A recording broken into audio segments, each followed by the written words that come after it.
ఎంత మంచి దేవుడో చూసారా? ఆయన సన్నిధిలో ప్రార్థిస్తే శరీరరీతిగా ఎన్నో మనం అడుగుతాం, వాటికి ఆయన చెయ్యి పట్టి మనల్ని లేవనెత్తి మన ప్రతి అవసరత తీరుస్తాడు. రెండవది, ఆత్మీయతలో దిగజారిపోయిన స్థితి మనకు ఏర్పడ్డప్పుడు ఉపవాసం ఉండి కన్నీరు విడిచి ప్రార్థించాలి. భక్తి జీవితం అంత ఈజీ కాదు దేవుని బిడ్డలారా. నిజమైన భక్తి చేయాలి అనంటే అది చాలా కష్టం. అరకొర భక్తి చేయగలం, పై భక్తి చేయగలం, కానీ నిజమైన భక్తి చేయాలి అనంటే దేవుని సన్నిధిలో ఏ వ్యక్తి ఉపవసించి ప్రార్థించగలుగుతాడో ఆ వ్యక్తి చేయి పట్టుకొని పైకి లేపి ఒక శ్రేష్టమైన భక్తి జీవితం చేసేటట్టుగా దేవుడు ఆ వ్యక్తిని బలపరచునుగాక. ప్రార్థన చేద్దాం. ఒకవేళ ప్రార్థన మనసు లేదా, మూగ దెయ్యం ఏమైనా మనల్ని పట్టిందా, లేకపోతే చెవిటి దెయ్యం పట్టిందా, దేవుని వాక్యాన్ని ఆసక్తిగా వినే మనస్సు మనలో లేదా, ఉపవాసం ఉండి ప్రార్థన చేద్దాం.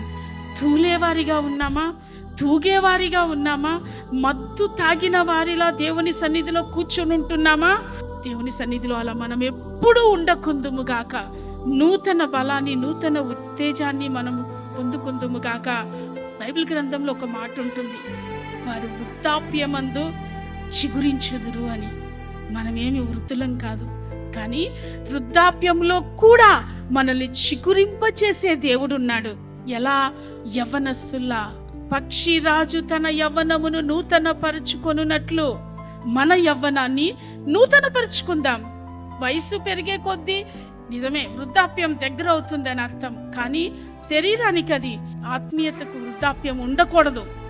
వృద్ధాప్యం ఉంటే ఆ పరలోక రాజ్యం చేరలేం. ఆత్మీయతలో ఎప్పుడు నూతన ఉత్సాహం. రక్షణ పొందిన దినాల్లో మనకున్న ఆసక్తి, రక్షణ పొందిన దినాల్లో మనమున్న ఉపవాసాలు, రక్షణ పొందిన మొదట్లో మనకున్నటువంటి ఆ ప్రార్థన ఆత్మ ఎల్లప్పుడూ మనము కలిగి జీవించుదుముగాక. Praise the lord. ఆ దెయ్యాలు ఒకవేళ మనలో ఉంటే ఆ దెయ్యాలను వెళ్ళగొట్టుకుందుముగాక. ఎలా? మన వల్ల కాదది. మోగ దెయ్యం పోదు దేవుని బిడ్డలారా.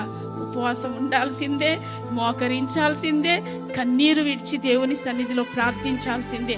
అప్పుడు బలమైన ప్రార్థన ఆత్మను దేవుడు మనపై కుమ్మరిస్తాడు. దేవుని బిడ్డలారా, దేవుడే మనకు ఆ ప్రార్థన ఆత్మనిస్తే, దేవుడే విలపించే ఆత్మను మనకిస్తే పొరపాటున ఎవ్వరూ దానిని మన నుండి తీసివేయలేరు.